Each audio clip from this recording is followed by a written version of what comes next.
G'day friends, welcome to today's YouTube video. My name is James. Welcome back to my channel. Welcome if you're new. This is June Collage Club for 2025. I've got 6 pages here for you today and I'm going to run through them all, but they are mostly all Mermaid 2025. In last month's Collage Club, I did put a few of the beginning pieces in there.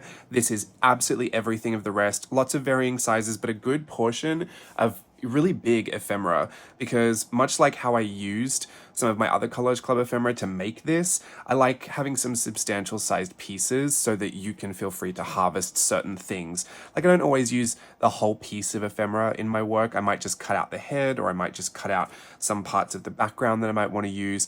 I mean, it really just kind of depends on my mood, but I do like to Frankenstein every now and again. So this has got some good big pieces of ephemera for you, but mermaid, mermaid, mermaid, mermaid, mermaid, mermaid, and day. I don't know if I explained this to you before, but there's a whole bunch of space. I put little words in there. They don't really all have to connect. Like low anniversary doesn't mean anything to me. But the words individually, sometimes I think, oh, that's just good. A little spark starter for something, right? Like maybe you did have an anniversary, or maybe it's the anniversary of something special, but you could just use those as kind of like a journaling prompt, or they just go in fun, interesting places. You can kind of put them together and make a little, little sentence out of them sometimes, but this ones I would say you probably can't. You could maybe put 2 together, or like low day. Like if you had a bad day, you could put low day together, or a new day. That's exciting. That's optimistic. Anyway, those are words, but I do harvest those by hand from junk mail that I get, and then I scan them. I've just got a whole bunch of different words that I kind of, it's like ransom note style. They're all mix and match. They're all from different pamphlets and leaflets and little bits of junk that go in the mail. So that's good. That's there. More mermaid, mermaid, mermaid. If you've been watching, I have shown you all of the process video for each and every single one of these mermaids on YouTube. I've done a Mermaid 2025 kind of like weekly recap where I've filmed absolutely everything. So if you're curious to see how any of these came to be, or learn a bit more about a specific type of mermaid, like the Mayhem Mermaid, the Lady Gaga one, please go and check out those videos. They are all available for you there. Of course, I've printed mine on glossy sticker paper, and I've used my Silhouette Portrait 3 to cut them out so they become huge stickers. This one I thought would be such a cute post-it note. It is a double page spread in my journal, but I did take out like you can see the gutter right here. You can even see the wax thread that binds the book together. I did just take it out though, so that you could have a bit more of a clean space to work with. Whether you wanted to cut that out and make it a window, or if you wanted to journal in there, or draw your own mermaid that fits inside this shape. I just like the idea of this border mermaid, and it turned out really well, I thought. So here's more. She's one of my favorites. Love this one. This is actually an old Collage Club piece of ephemera. It was a fairy. You could see her wings just there. I printed it on transparent sticker paper, and I actually put it down over the background, pulled out a bit more opacity in the skin, and then left everything a little bit more transparent so that you could see through to the background, all those swatches. And yeah, just kind of redrew it a little bit. I've been working with a lot of Collage Club ephemera to kind of alter and redraw something, and I had such a great time with it. So I encourage you to give that a go if you haven't tried that before. And some more mermaid, mermaid, mermaid. This one, actually, these were a few little things I wanted to put in here. This is just a drawing of, what was it called? Bride of Frankenstein, back in the Halla Workshop. I've done so many play on names with things, sometimes I forget. The Halla Workshop, I did a version of her. This was just another little sketch version, and this was from the Daisy Style Workshop that got abandoned. Daisy Style Workshop number 2, rest in peace. Here was a tag. These are old. These are real old, like maybe 2018 type old. But I had these coloring cards that I used to print with a laser printer onto cardstock, hot press. I think it was Fabriano, hot press cardstock. And so that the laser wouldn't bleed when you watercolored on top of it, and essentially, so that's why they look exactly the same, but I just watercolored them very differently.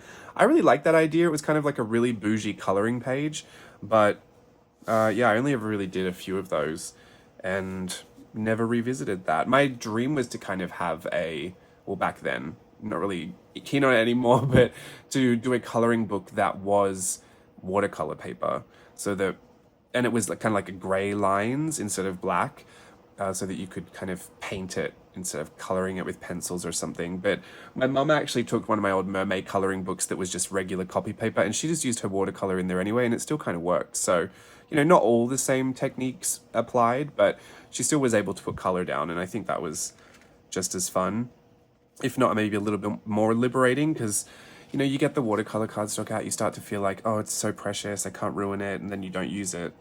Anyway, Mermaids, old vintage jlbCREATIVE. Look at these old stamps. These are one of my first stamp sets. Love them. Huge swatch page. Gorgeous watercolor swatches.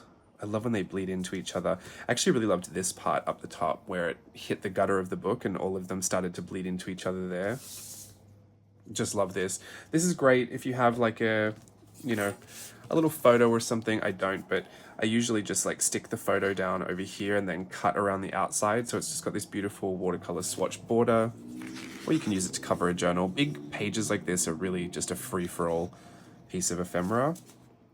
And then this is a bonus page. So those are your 5 for June, but this bonus one is because I track Mermaid in my 5-year Hobonichi. Do I have this here? I do. See, this is last year, 2024. I've got all my little mermaids in here. So I wanted to put my mermaids for this year in there as well.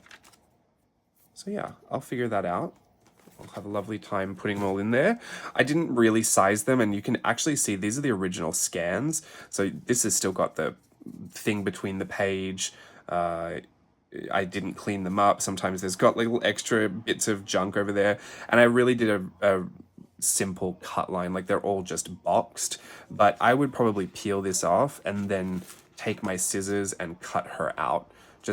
I just made it easier to have a little box to peel it off first, rather than having cut around the entire page.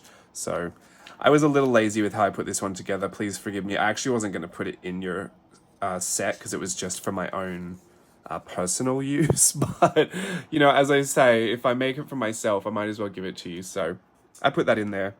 Use it if you would like to, but I'm sure most people won't. That's just a page of minis to track my progress for me. And these are the 6 pages in June 2025. Also, June 2025 will be the start of our final virtual voyage. You'll find most of that information, in fact, probably all of that information, on my Instagram at jlbCREATIVE. So if you don't have Instagram now, would be a perfect time to go and figure that out. This will be the last virtual voyage workshop that we will do as we know it. So I would suggest that you get in on that because there will not be an opportunity to get in on it again. It's going to be our biggest. It's called Decade, and we will go through from 2015 to 2024. Well, technically up until now, but the entire decade I have spent art journaling and kind of track through that history. It's a lovely long walk through memory lane. You know, nostalgia is one of my favorite emotions. So it's sure to be a good time. And I'm really excited because I just think it's going to be so much more eye-opening to go back and see the progress and to see what came in when, and to track how that journey really led to now, where I keep, you know, expressing that I'm so happy with my process. I'm so happy with, you know, how much fun I have when I sit down to do my art journaling. And I feel like it all really works out, and it's a great time, and I love the results, and I love the feeling of doing it, and I love the calm that it brings me. I love the joy that I have doing it. There's so much about it that I have really, really enjoyed and loved, and, you know, kind of curated this feeling and this process. And I think going back through the entire journey might be really revealing. And if not, it'll just be a great workshop. So I look forward to seeing you there. Please check Instagram for most of that information. I will try and keep you updated here on YouTube as well, but that is where that's going to be. In my description box is always the link to Teachable, so if you want to go and check it out, just go and click one of the links to a Teachable course and you can kind of browse through whatever's there. But yeah, we'll be starting that in the middle of June. Thank you so much for watching. Have a great collage club this month, and I will see you again soon. Bye.